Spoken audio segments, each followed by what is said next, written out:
Topik pada untuk topik pada sore hari ini adalah tentang solusi mencegah dan mengatasi bau badan. Nah, jadi saya akan bahas dulu kenapa kok bau badan itu penting dan harus ada dan ini kesehatan, terus kemudian interaksi sosial, bahkan karir seseorang. Jadi ada beberapa alasan dan ini merupakan suatu data dan survei dari penelitian ternyata seseorang yang memiliki masalah bau badan itu ada pengaruh terhadap kepercayaan diri, dampak terhadap hubungan sosial dan profesional, kesejahteraan, kesehatan, juga pengaruh terhadap kesehatan mental dan dampaknya secara kesehatan secara umum. Nah, pengaruh terhadap kepercayaan diri ini ada survei dari WHO tahun 2022.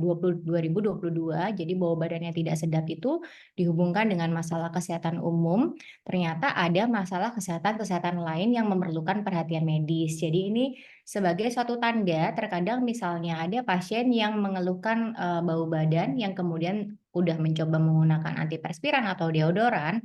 Nah, ini mungkin perlu diperiksakan atau konsultasi lebih lanjut ya, karena mungkin aja ada suatu kondisi medis yang memengaruhi.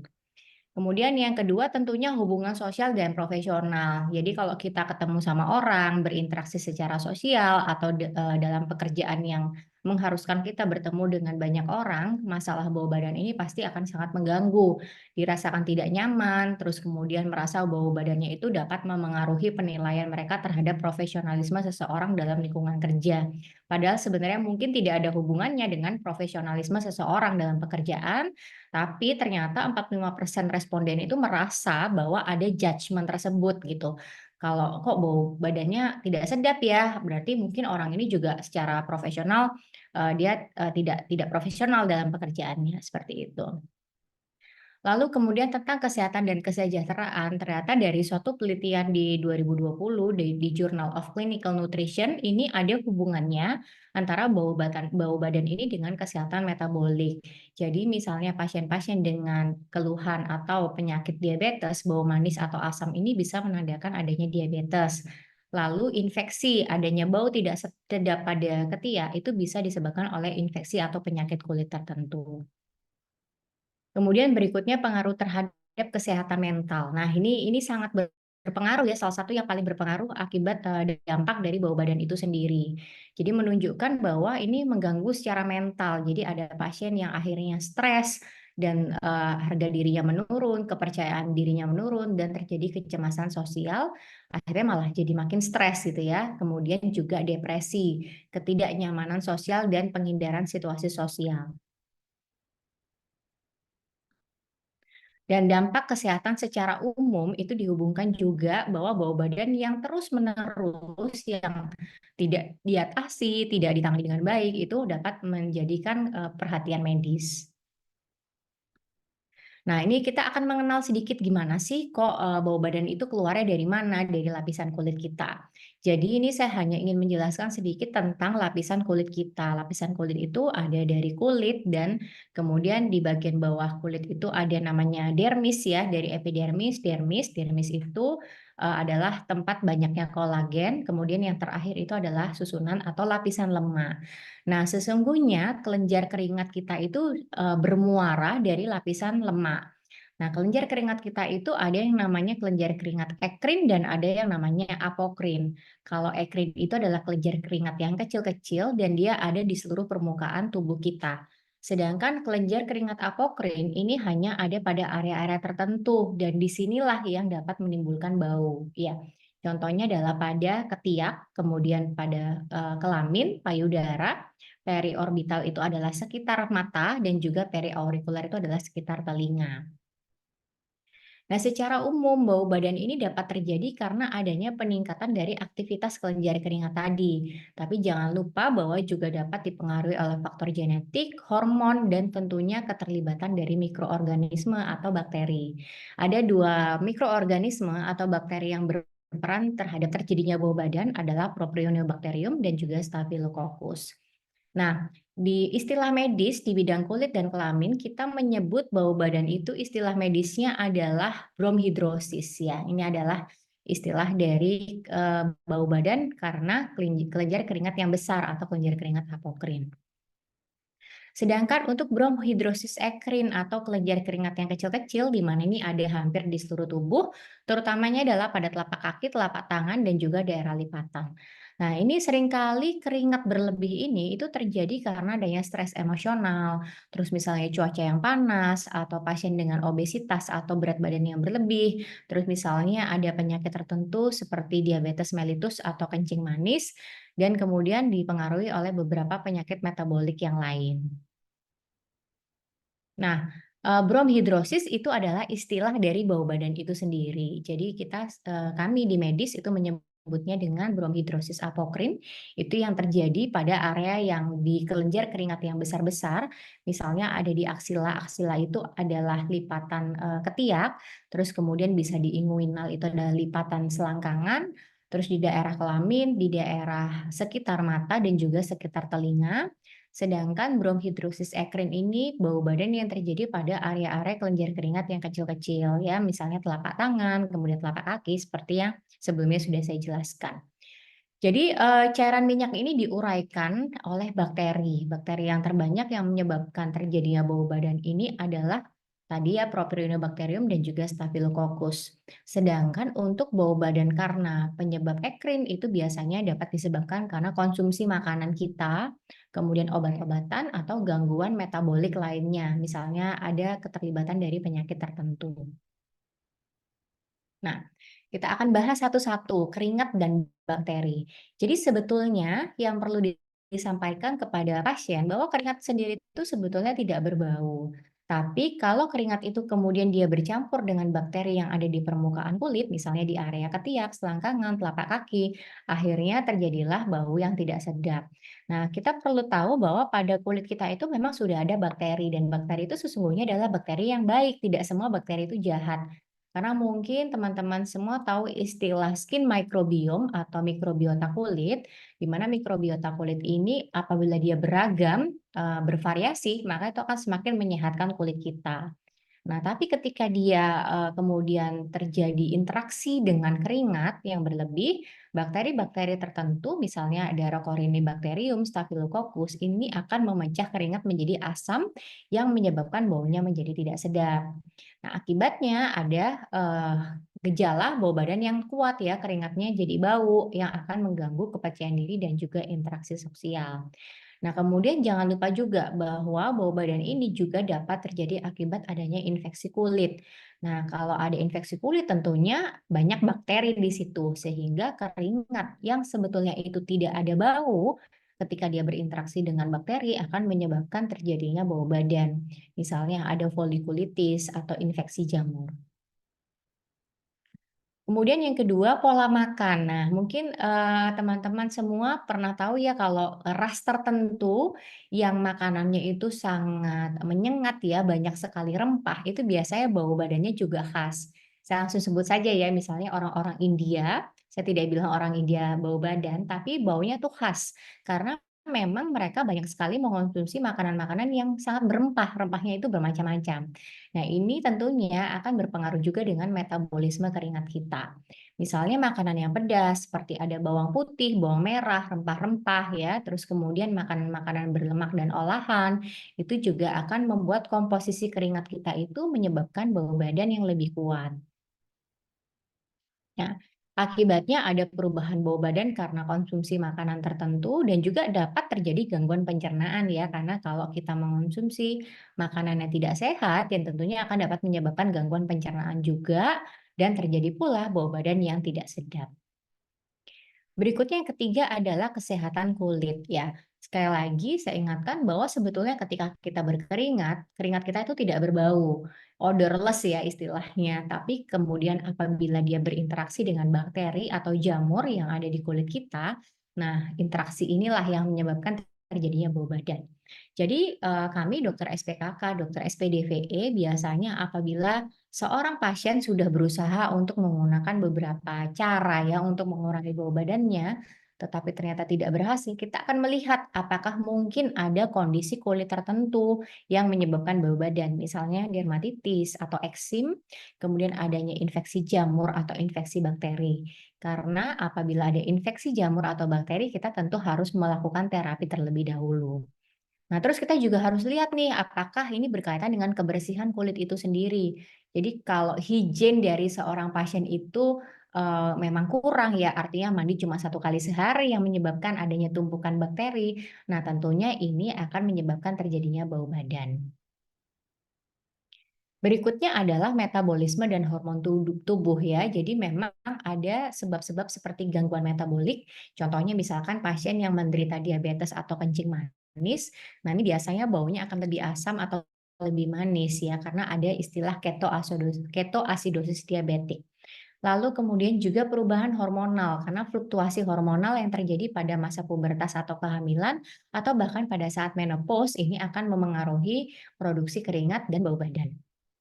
Jadi, tentu saja akibatnya bau badan yang terjadi juga akan mengganggu ya, dan memerlukan perhatian medis. Misalnya ada perubahan hormonal, terkadang kita harus memberikan terapi hormonal tertentu untuk juga memperbaiki bau badan tersebut.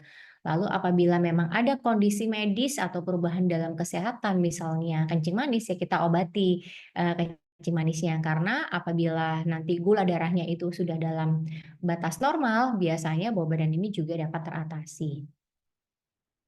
Berikutnya adalah stres dan kesehatan mental. Jadi orang yang menderita bau badan aja dia bisa stres ya karena bau badannya. Tapi bisa juga dibalik.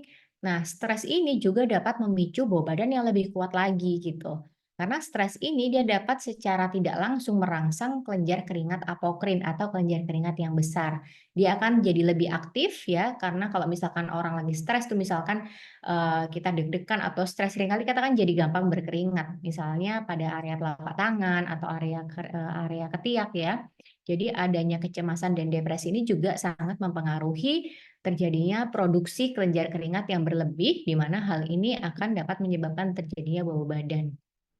Nah, tentunya akibat dari stres dan kesehatan mental tadi ada penurunan kualitas hidup karena ya bau badannya udah bermasalah, semakin bermasalah, seperti itu.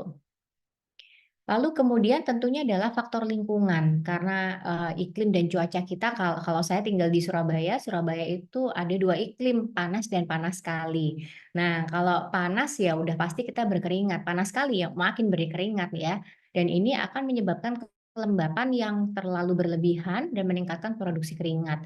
Dan ditambah misalnya ada polusi dan kontaminan, nah ini akan terjadi interaksi bakteri antara bakteri dan keringat tadi yang menyebabkan terjadinya bau badan yang tidak sedap. Jadi bagaimana penata laksanaannya atau bagaimana cara kita menangani atau bagaimana solusi bau badan. Nah, ini sebenarnya saya ambil secara medis ya, karena saya sebagai dokter SPDPE.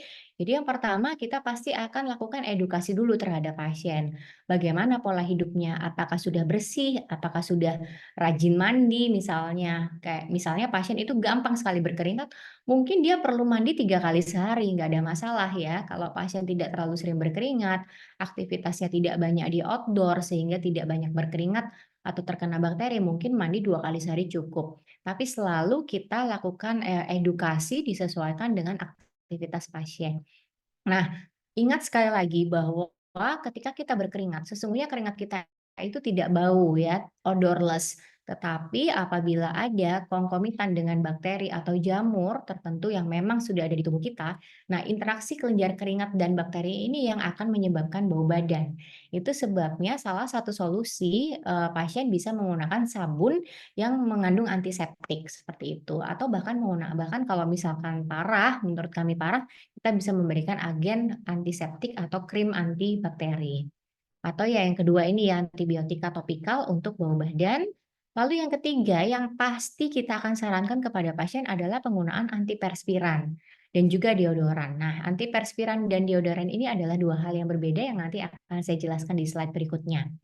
Lalu yang keempat, ini adalah suatu tindakan. Jadi kadang-kadang ada pasien yang merasa, dia nggak telaten menggunakan antiperspiran atau deodoran dan dia kepengen, suatu hasil yang simpel dan cepat tapi mahal ya. Injeksi botulinum toksin ini merupakan ya tindakan yang sering kami lakukan, tapi secara cost, dia tidak cost efektif karena harganya mahal pertama, dan kemudian dia tidak permanen. Jadi akhirnya pasien itu harus melakukan injeksi botulinum toksin itu tiap sekitar 4 sampai 5 bulan sekali. Dan yang terakhir adalah laser dan pembedahan, sama ini merupakan suatu tindakan minimal invasif yang beberapa kali kita lakukan. Biasanya kalau pasien sudah merasa bromhidrosis atau bau badannya itu sangat parah, tidak dapat dikontrol dengan antiperspiran, terus tidak mungkin melakukan injeksi botulinum toksin itu berulang-ulang, itu bisa dilakukan tindakan pembedahan yang tujuannya itu untuk mengambil atau merusak kelenjar keringat. Jadi, saya ulang satu persatu, kebersihan kulit yang baik itu adalah kunci utama untuk menangani bau badan. Jadi mandi secara teratur setidaknya 2 kali sehari. Sekali lagi, apabila pasien atau seseorang itu memang aktivitasnya banyak di luar, dan misalnya lebih sering berkeringat atau bahkan sering berolahraga, ya tentunya nggak cukup mandi 2 kali sehari. Mungkin dia harus mandi lebih dengan frekuensi lebih sering, 3 kali sehari misalnya, atau setelah olahraga, atau setelah berkeringat akibat aktivitas di luar.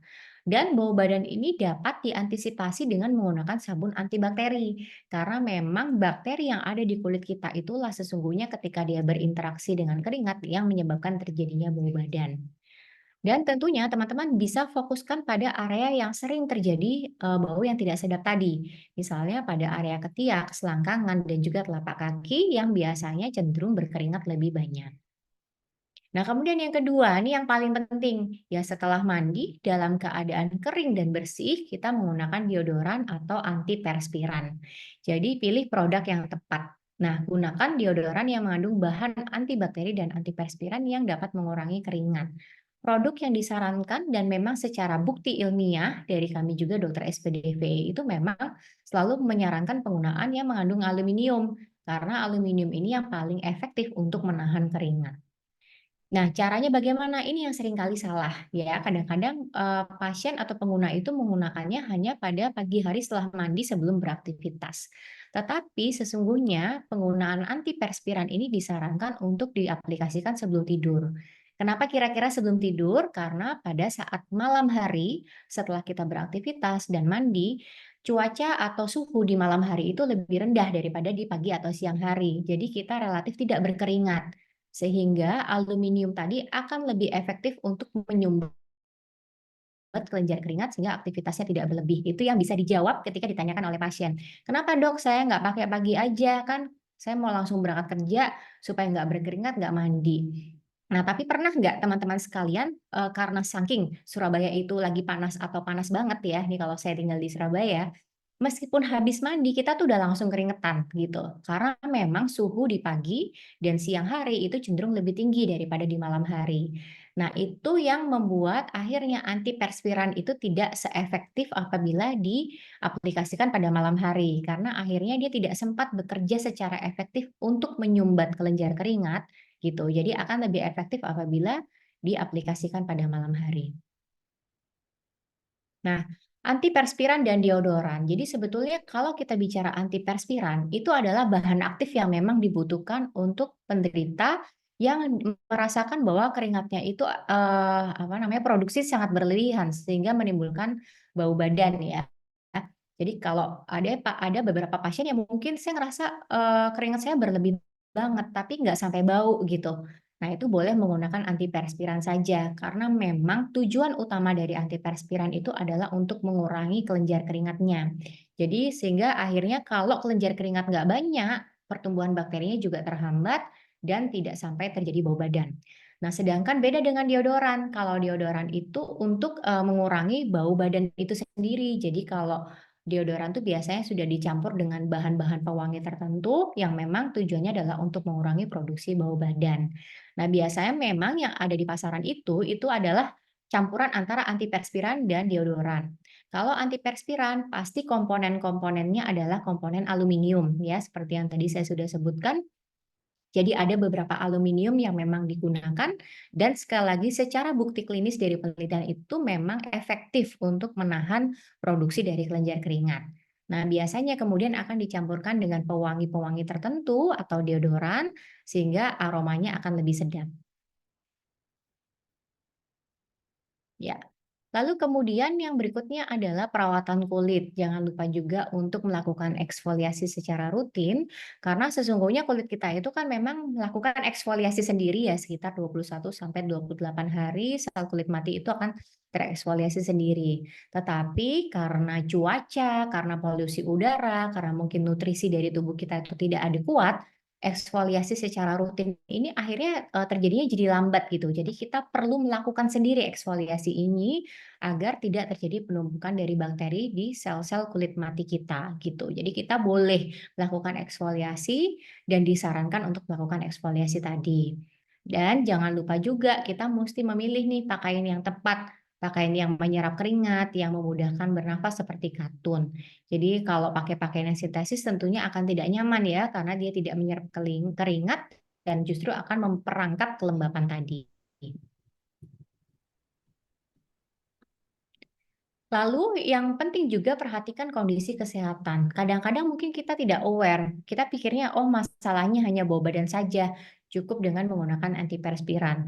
Tapi apabila ternyata dengan penggunaan antiperspiran tertentu mungkin ternyata tidak membantu, harus diperhatikan juga apa mungkin ada masalah seperti dermatitis, infeksi atau jamur dan sebaiknya segera dikonsultasikan ke dokter untuk penanganan yang tepat.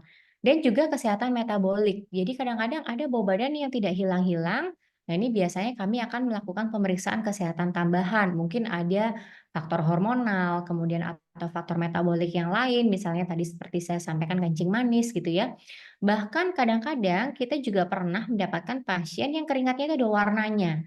Ada warna agak kekuningan seperti itu. Jadi waktu dilap dengan tisu dia warnanya berubah, ada warna tertentu itu namanya kromhidrosis gitu. Dan biasanya ini sangat berpengaruh dari faktor makanan atau konsumsi sehari-hari. Lalu berikutnya sekali lagi yang tadi sudah saya sampaikan, faktor dari penyebab bau badan itu memang banyak, salah satunya adalah diet atau makanan yang kita konsumsi. Jadi kalau memang dirasa, diri kita ini memang kok rentan banget ya terjadi bau badan, memang kita sebaiknya menghindari makanan-makanan yang berbau kuat, misalnya bawang putih, bawang merah, atau makanan pedas. Karena memang rempah-rempah seperti ini dapat menstimulasi bau badan dan jangan lupa hidrasi yang cukup, minum cukup air untuk membantu tubuh mengeluarkan racun dan juga tentunya menjaga kelembapan kulit. Dan kemudian manajemen stres, ya ini penting ya, karena kalau orang dengan keluhan bau badan itu stres, tapi jangan lupa bahwa stres itu pun dapat memicu kelenjar keringat kita itu untuk memproduksi lebih banyak keringat lagi gitu. Jadi manajemen stres ini penting ya, bagaimana kita berpikir yang positif, merencanakan atau menjadwal suatu pelaksanaan tertentu supaya nggak bingung, supaya nggak stres sendiri ya. Lalu melakukan beberapa teknik relaksasi karena memang sekali lagi stres itu akan memicu produksi dari kelenjar keringat. Dan yang terakhir tentunya melakukan konsultasi dan penanganan medis. Jadi, pemeriksaan rutin ini penting, apalagi untuk pasien-pasien yang di usia 30 tahun ke atas ya. Kadang-kadang ada perawatan-perawatan medis yang memang diperlukan karena berkaitan dengan kondisi sistemiknya sendiri. Jadi biasanya kami pun akan menyarankan tindakan-tindakan mungkin yang lebih advance apabila dirasa tindakan sederhana, tindakan seperti, mengatur kebersihan, menggunakan antiseptik atau menggunakan antiperspiran ini tidak bermanfaat, maka kita perlu mencari atau menggali lebih dalam lagi apa penyebabnya dan bahkan melakukan perawatan medis yang lebih advance. Baik, saya rasa itu dari saya. Terima kasih atas waktunya. Wassalamualaikum warahmatullahi wabarakatuh. Saya kembalikan ke MC. Oke, baik. Terima kasih untuk Bu Dokter Irmadita, Kak Santi untuk materinya. Oke, untuk teman-teman, karena waktunya terbatas, silakan yang mau tanya ya seputar bau badan atau teman-teman kira-kira ada nggak yang kesulitan ketika menjelaskan tentang produk bau badan yang tepat itu seperti apa sih? Karena saya selaku Direktur Pabrik PT Pabrik Kereta Indonesia memproduksi Florinski ini tujuannya adalah untuk mengurangi bau badan gitu dari masyarakat untuk mengurangi problem. Nah, mungkin sambil menunggu saya ada mau tanya nih Bu, boleh ya? Saya hostnya nanya ya. Jadi sekarang ini produk yang beredar di pasaran itu kan banyak yang mengandung alkohol ya Bu ya. Nah, sebenarnya Betul. kalau dari keilmuan atau dari Bu Dokter sendiri, penggunaan alkohol dalam produk deodoran itu apakah seperti apa efeknya atau bagus atau tidaknya, karena mengubah persepsi ini karena kebetulan kita kan natural ya Bu. Jadi kita pakai bahan alami dan sebagainya. Nah, karena ketika saya sendiri sebelumnya memakai produk yang mengandung alkohol itu ada noda kuning di baju, kemudian apa baju jadi apa keras ya. Nah, sebenarnya itu seperti apa Bu dari segi kedokteran atau medis tentang produk yang seperti itu, Bu? Iya, terima kasih. Ini pertanyaan yang baik sekali. Jadi sebetulnya memang kandungan alkohol dari dalam antiperspiran atau deodoran itu diperbolehkan, tapi memang harus dalam prosentase tertentu. Tapi sekali lagi, dan biasanya ini alkohol ini memang kami butuhkan untuk mempercepat penetrasi atau dari penyerapan antiperspiran tadi gitu.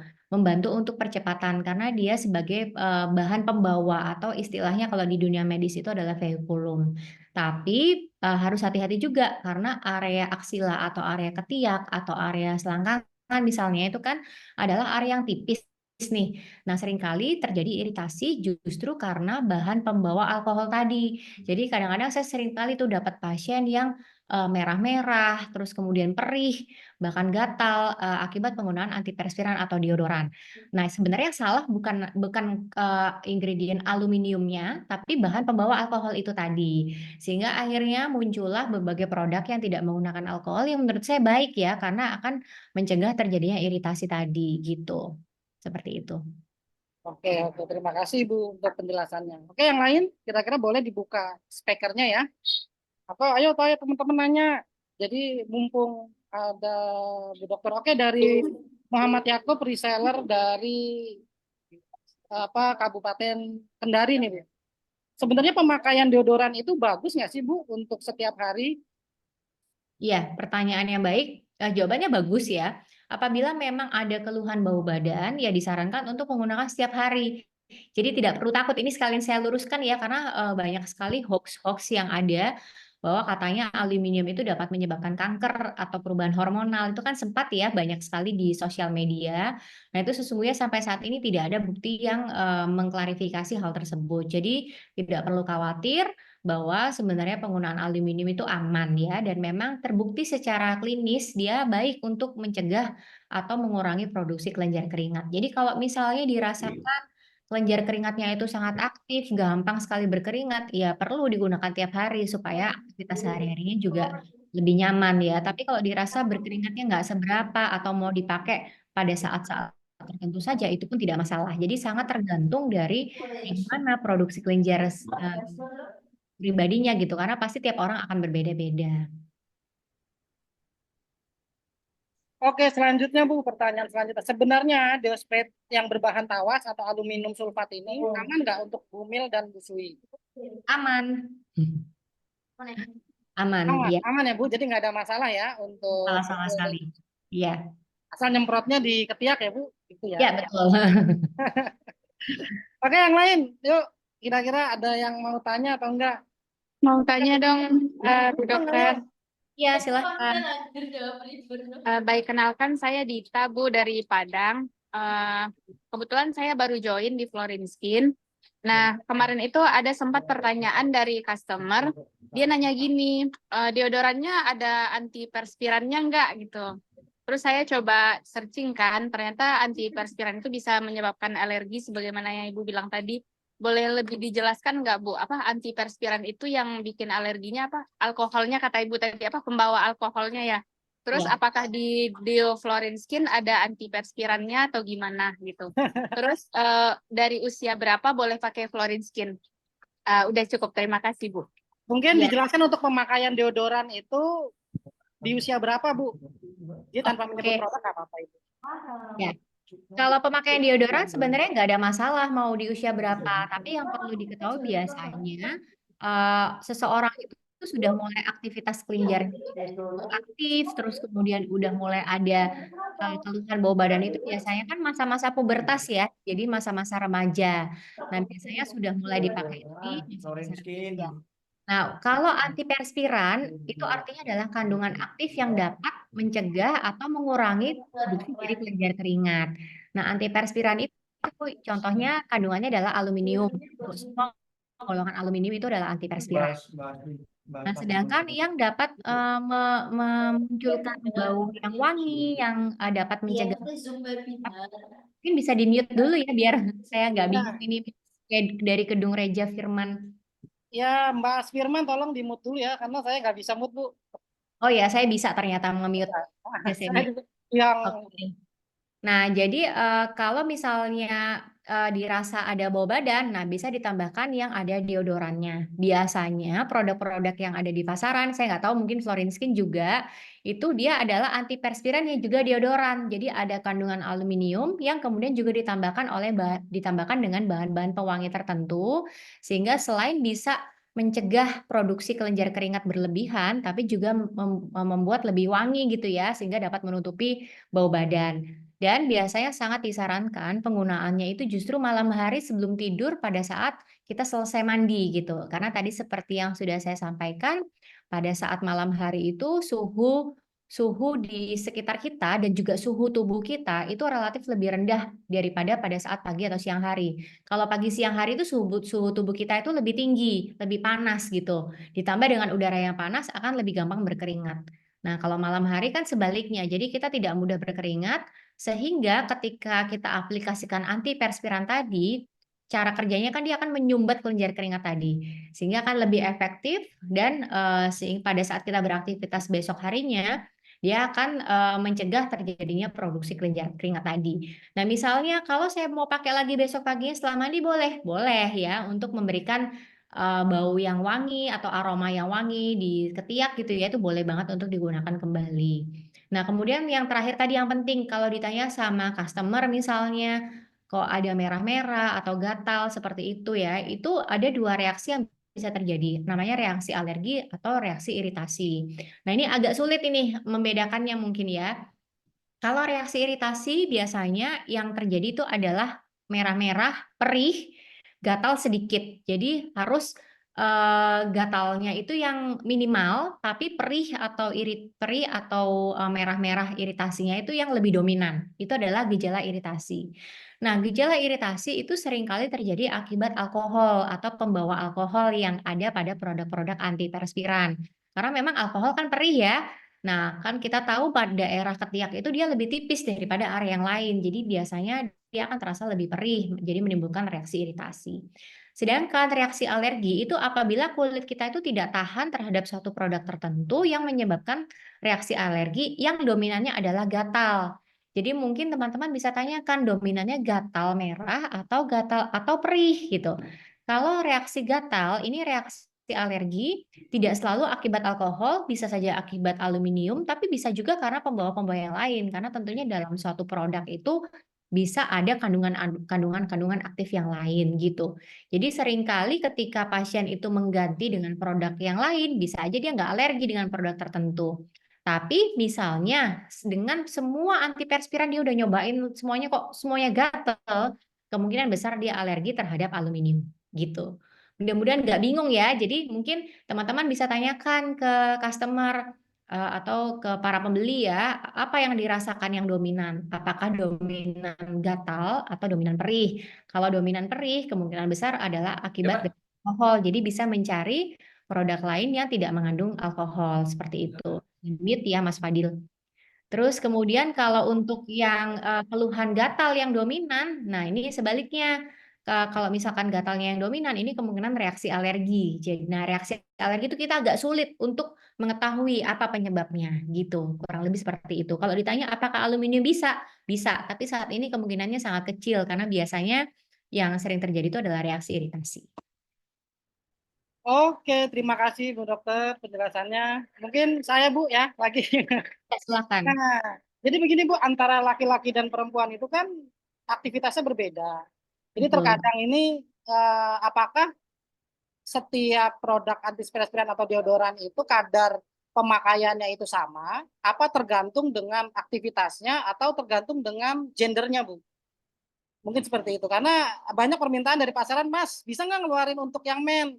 Oh bisa nanti, saya bilang gitu kan. Cuman saya pakai yang sekarang ini pun udah bagus gitu. Cuman saya menambahkan kadar semprotan. Jadi biasanya kalau misalnya kita pemakaian untuk standar itu 3 kali semprot, saya 5 kali semprot gitu. Karena saya aktivitas saya kan di luar kan. Seperti itu. Apakah kalau menurut dari Ibu sendiri sebagai dokter seperti apa? Ya, ini pertanyaan juga bagus banget, Mas. Oke, saya jawab ya. Jadi memang laki-laki dan perempuan secara data medis itu laki-laki itu biasanya aktivitas kelenjar keringatnya itu lebih besar daripada perempuan, lebih mudah berkeringat.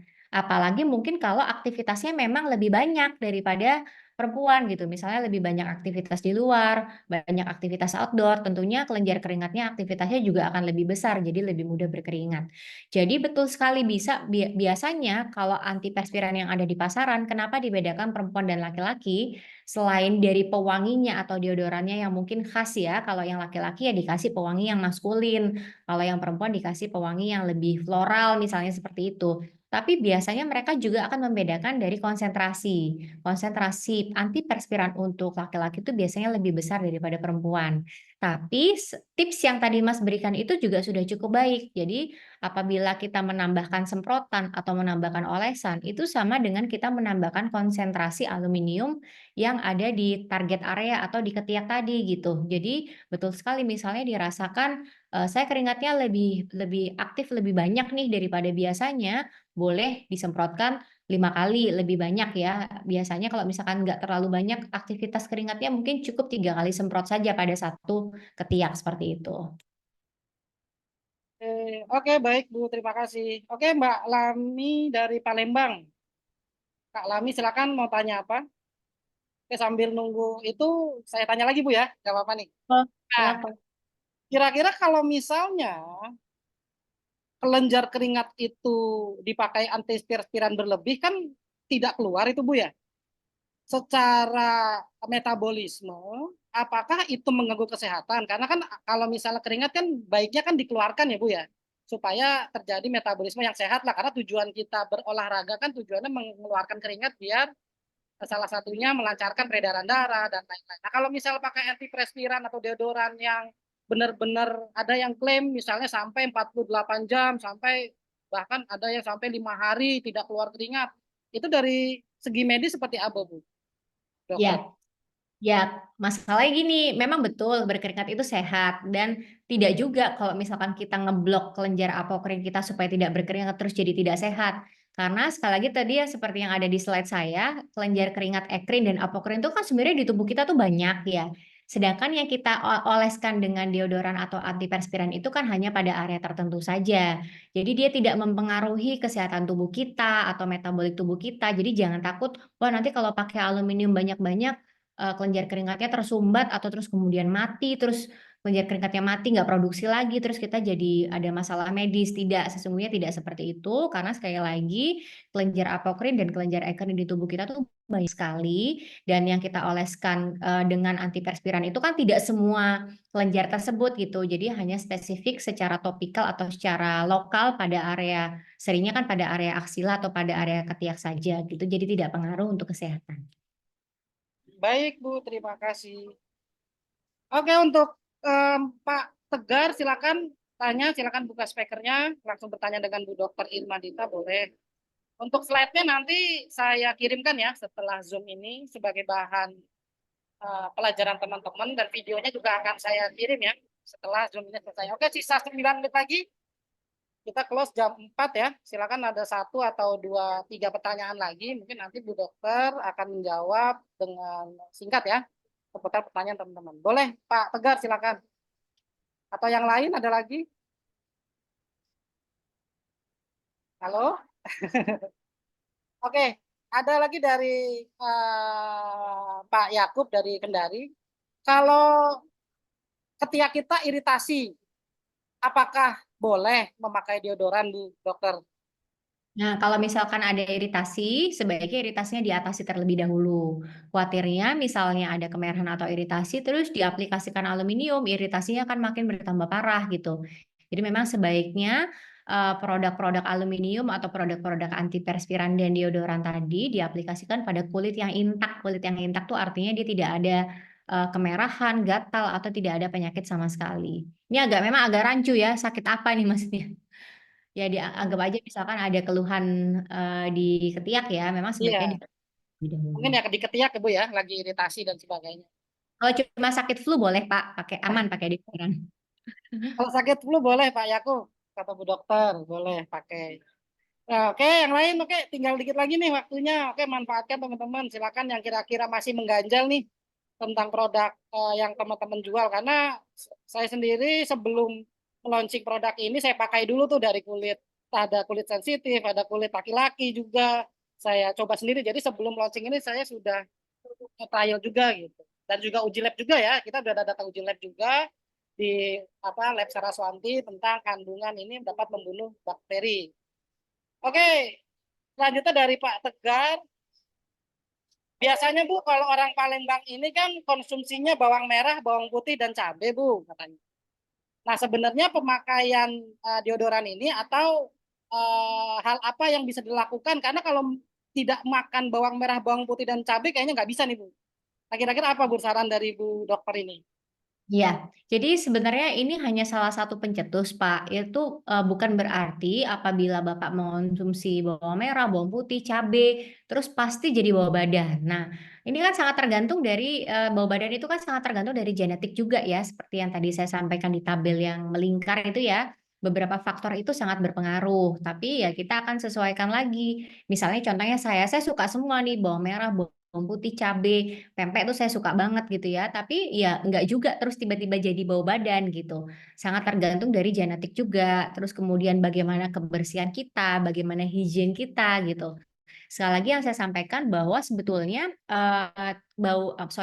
keringat kita itu kan sebenarnya tidak bau ya, tapi ketika ada dia interaksi dengan bakteri yang ada di kulit kita, barulah dia kemudian menimbulkan bau badan.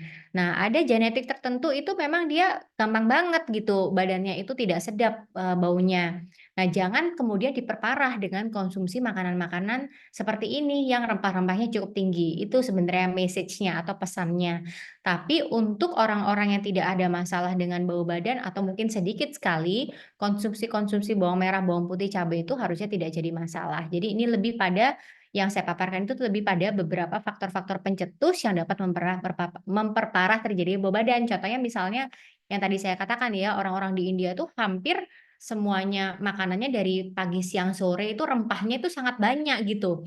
Nah, otomatis kalau banyak rempah dan dikonsumsi setiap hari dan mungkin diperparah dengan genetik atau faktor-faktor yang lain, itu menyebabkan terjadinya bau badan, seperti itu. Oke, terjawab ya Pak Tegar ya. Jadi boleh makan pempek ya Bu ya? Boleh dong, enak kok. Enak ya. Oke, yang lain 5 menit lagi. Oke, nah yang selanjutnya Bu, apakah kalau bau badan itu dipengaruhi oleh keberadaan bulu ketiak Bu? Bu Ya, Dokter silakan. ini yang baik sekali, betul. Jadi memang sangat dipengaruhi oleh keberadaan bulu ketiak. Itu sebabnya biasanya memang disarankan untuk memendekkan rambut ketiak. Jadi kita juga tidak selalu mengharuskan pasien itu harus mencukur habis ya, tapi cukup memendekkan. Karena sekali lagi memang kelenjar keringat itu keluarnya di kulit kita tuh bersamaan dengan kelenjar minyak dan bersamaan dengan folikel rambut ya, atau tempat akar rambut, tempat dia keluarnya rambut gitu. Jadi apabila aktivitas atau maksudnya rambut itu dipelihara panjang, tentunya bakteri itu juga akan lebih mudah ada di kulit kita, bakteri atau jamur gitu. Nah, pembersihannya kan juga akan sulit ya. Sekali lagi bahwa keringat kita tuh sesungguhnya nggak bau, tapi karena adanya bakteri atau jamur yang ada di sekitar rambut ketiak itu menyebabkan terjadinya bau badan. Jadi memang sangat disarankan untuk memendekkan rambut ketiak. Oke, itu ya jawaban dari Bu Dokter. Ada lagi nggak? 3 menit lagi tuh. Oke, nanti di-share videonya ke reseller ya nanti ya. Ini minta izin ya Bu Dokter, boleh ya untuk teman-teman untuk nanti ya sebagai pengetahuan di daerah-daerah gitu bahwa memang solusi dan mengatasi bau badan kita sudah bahas juga dengan Bu Dokter dan mudah-mudahan mereka mendapatkan pengetahuan yang cukup ya tentang bau badan. Oke, mungkin yang terakhir nih Bu, saya tanya, kalau misalnya pria yang merokok Bu dan minum kopi, nah biasanya kan pria itu merokok dan minum kopi nih Bu, kira-kira itu mempengaruhi bau badan nggak Bu Dokter?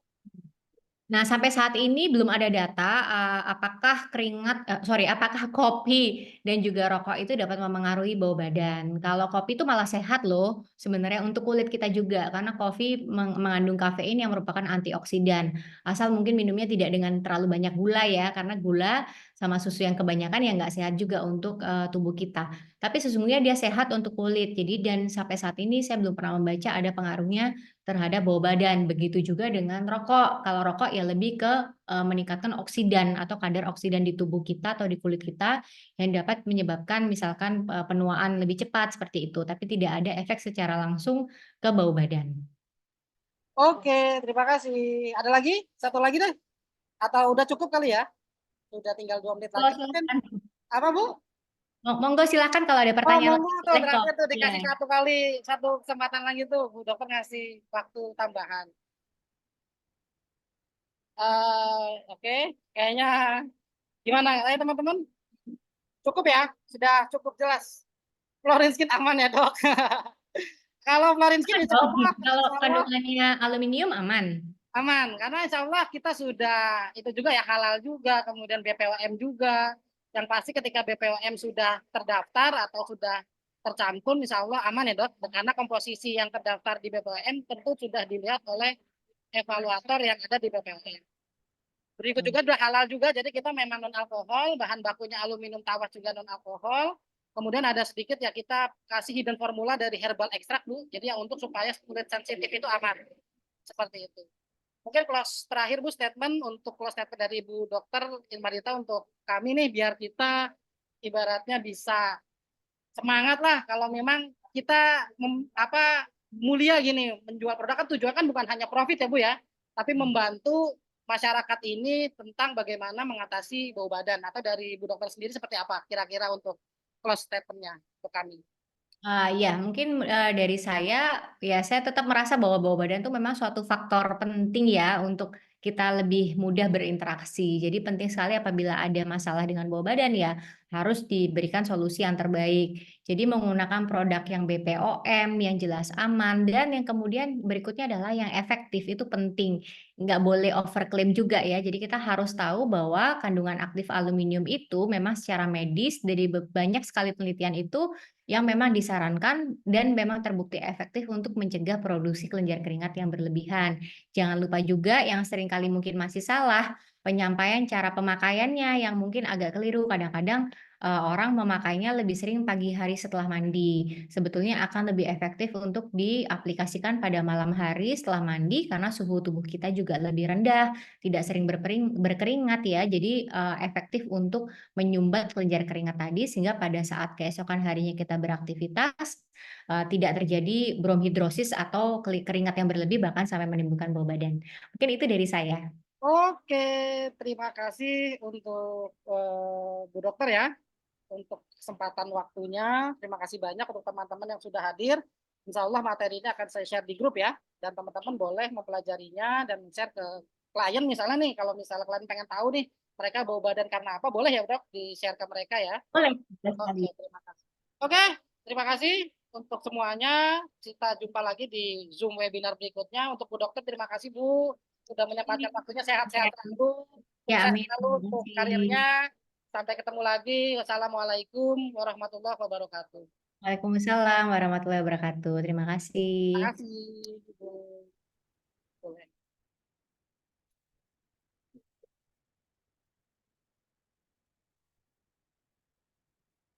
Oke, teman-teman, itu ya. Nanti materinya akan saya share.